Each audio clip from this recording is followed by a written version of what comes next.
Well, good evening, everybody. It's wee Paddy from across the Shuck with a wee quick video for you this evening.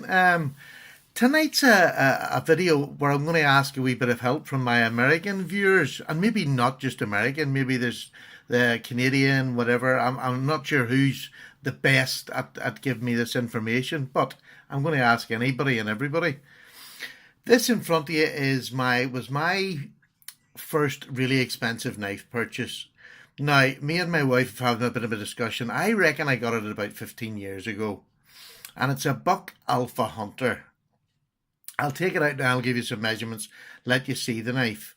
And if anybody can tell me if they were making them 15 years ago. I had a look on the Buck site over here, and I couldn't even find, I can find the plain blade, but this has got a what do you call it, a gut hook on it.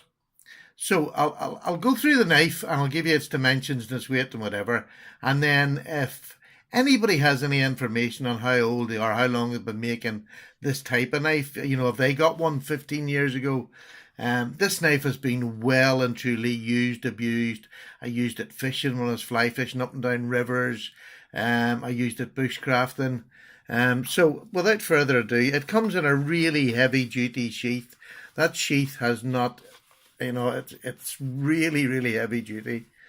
It's the Buck 276. I think that's the number on it too. So I'll put that up there.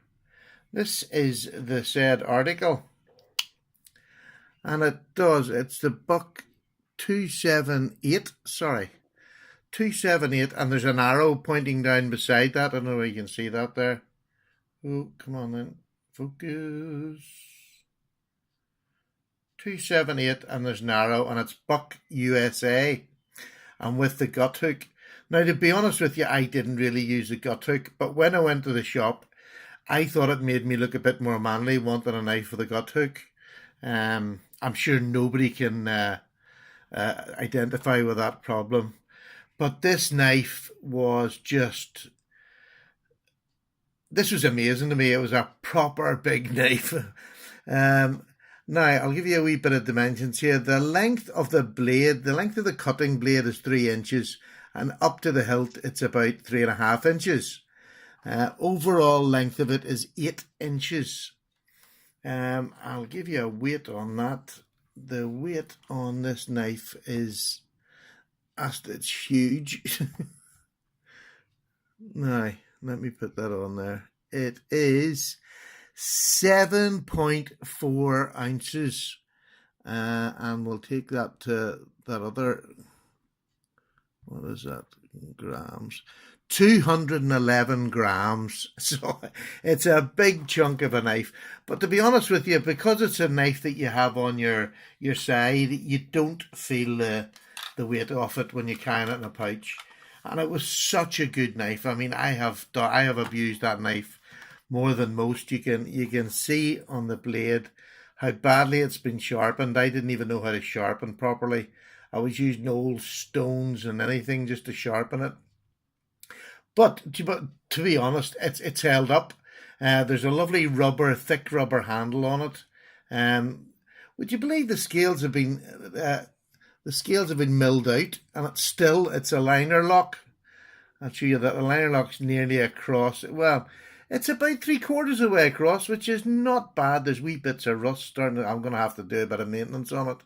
I do keep it sharpened, and I roughly go over it, but it's looking a bit ropey there. Let's see just what the blade stock is on this compared to our modern knives.